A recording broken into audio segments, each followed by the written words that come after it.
feel for the players on the roster, and certainly the two guys that you mentioned are guys that we looked to target in the draft last year, and they're going to be a big part of what we're doing going forward. Neither one of them had a full offseason with us because they were both coming off some injuries.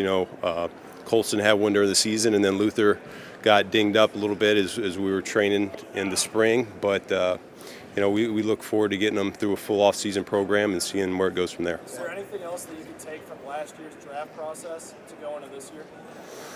No, we got a vision. Ryan does a great job of stacking that board, him and his crew, and was able to sit in with some of the scouts earlier. And I think they do a great job bringing the information to the table, and we'll proceed business as usual. When you get to this part of the year, how do you detach yourself from, as you evaluate your own roster, detach yourself from guys that you like, guys that help you win, to be able to evaluate where you can be better?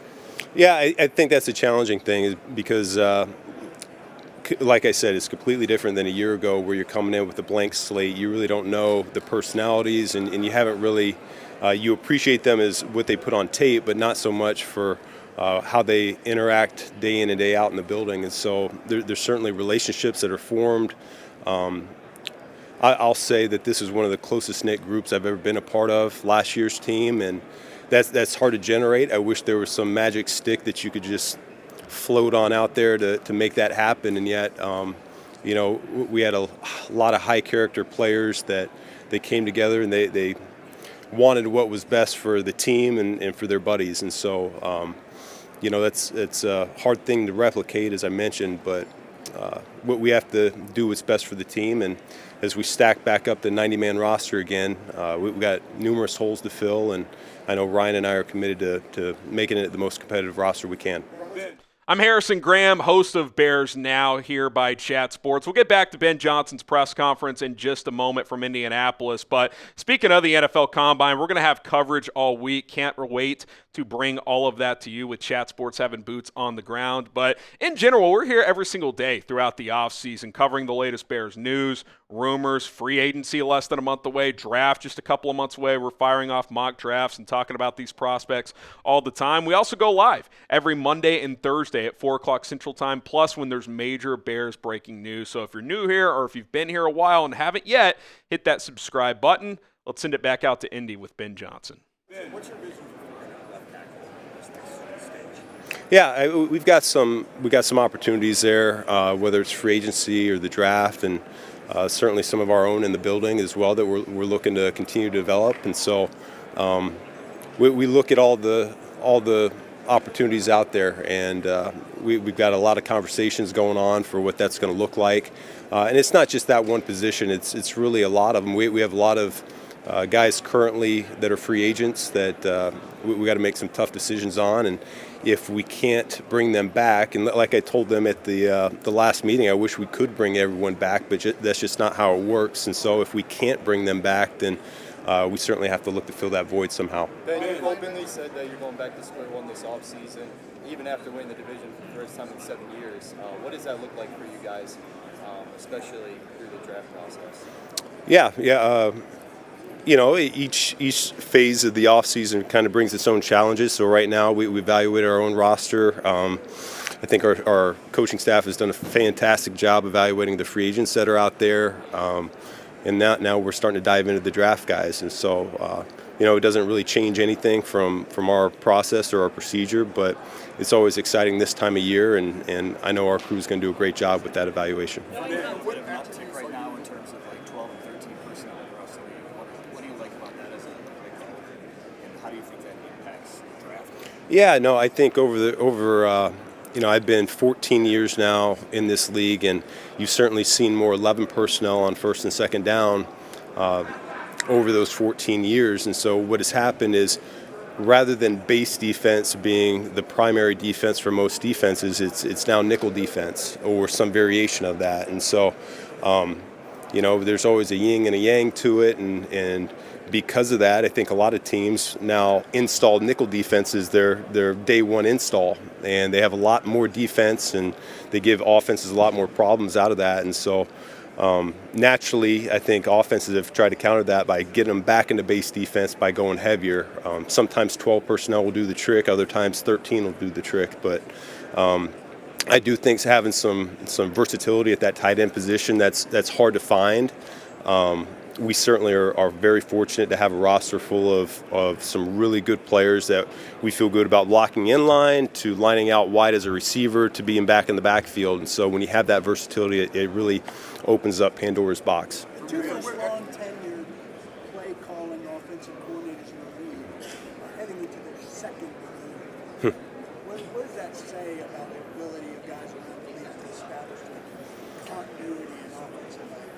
Yeah, no, I think it's certainly different than what it used to be when I first joined the NFL, and some of the older veteran coaches have kind of, I don't want to say faded away, but they've stepped to the side a little bit, and it's been a little bit younger. I think you've seen the age of offensive coordinators or play callers go down over the course of the last 20 years or so, and I think teams have kind of seen this model of where if you can make your play caller the head coach, then you can have continuity with your quarterback for an extended period of time, which is a valuable thing. The play callers that are not head coaches, they tend to get plucked pretty quickly to become head coaches of their own, and it kind of leaves the previous team in limbo to figure out the next course of action.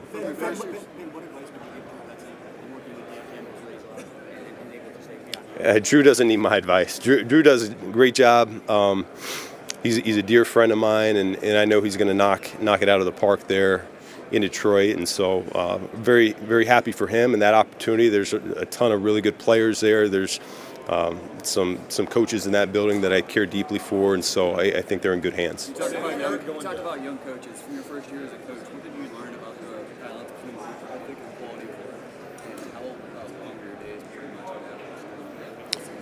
Yeah, no, I mean, you got to do whatever it takes to get the job done, and so each day is kind of its own story that way. But I'm not going to get specifics of how long I was in the office or anything like that. But we got a great staff, and we're all committed to getting whatever work's done that's necessary. But at the same time, we do need to bring energy in for the players each and every day as well. What do you guys miss with the enemy gone? Oh, we'll miss a ton. The guy's a phenomenal football coach, and that coaching staff a year ago, and really similar to this year, is there are a lot of guys outside of my circle that I didn't know very well. So he was really through reputation. We had a lot of productive conversations before he decided to join on board, and then I was just blown away from the impact he had, not only in that position room, which Swift had probably the best year of his career, and then seventh rounder Manungai had a hell of a year himself.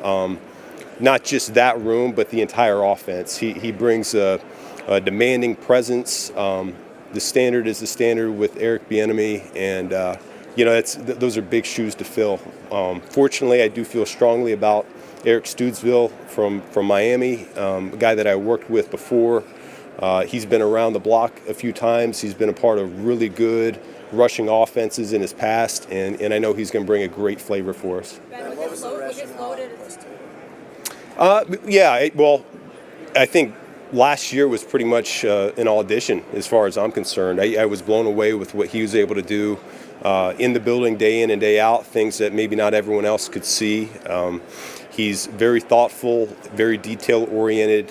For what we were looking for from that role, he really fits the bill perfectly.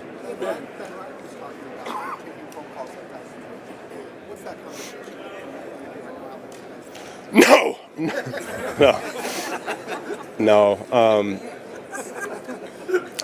I love Tyson, and that's one that kind of pulls at your heartstrings a little bit because he's someone that you care about so deeply, and he's a hell of a football player that at some point you want to see him have a chance to do it himself. And so, we'll always do what's best for our team and our organization.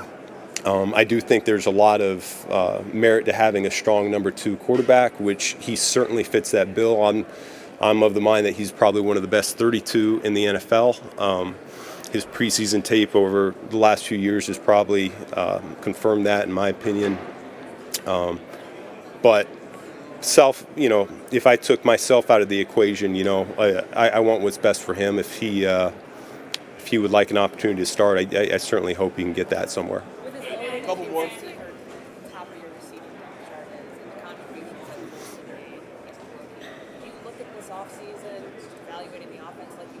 have some expendable pieces in that receiver room for trade, or just trying to free up maybe not having as many top-tier receivers?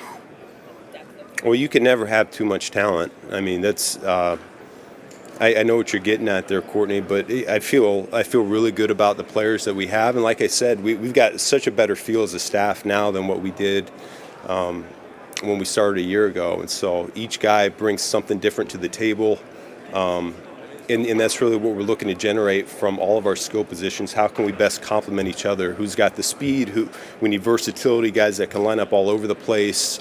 Certainly guys that have great hands, but.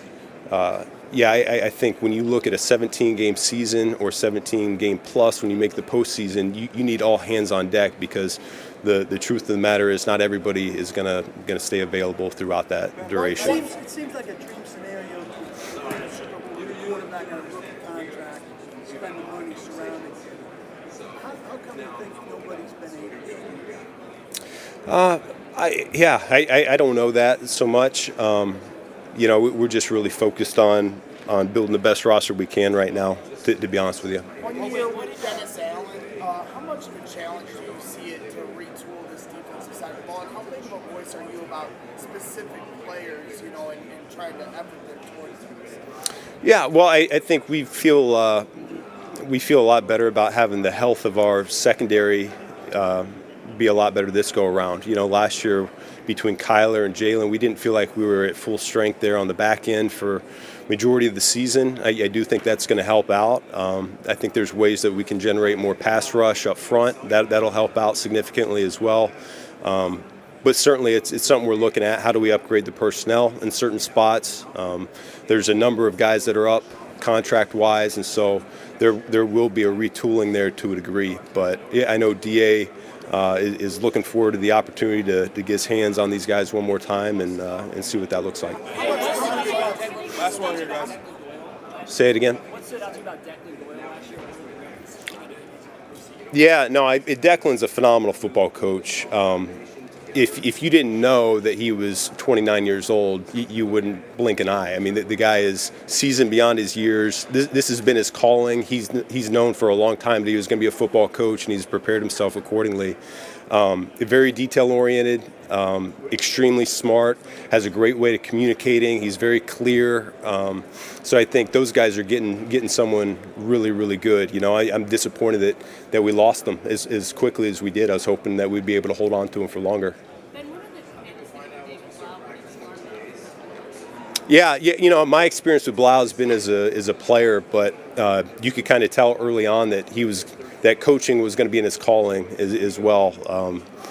He's got a unique ability to relate with those guys, and it doesn't matter what position it is. Those guys, they all rally to him. He certainly did that when he was a player. He elevates the people around him, and I think that's always the biggest compliment you can give somebody. Thank you, guys. Good. Thank you.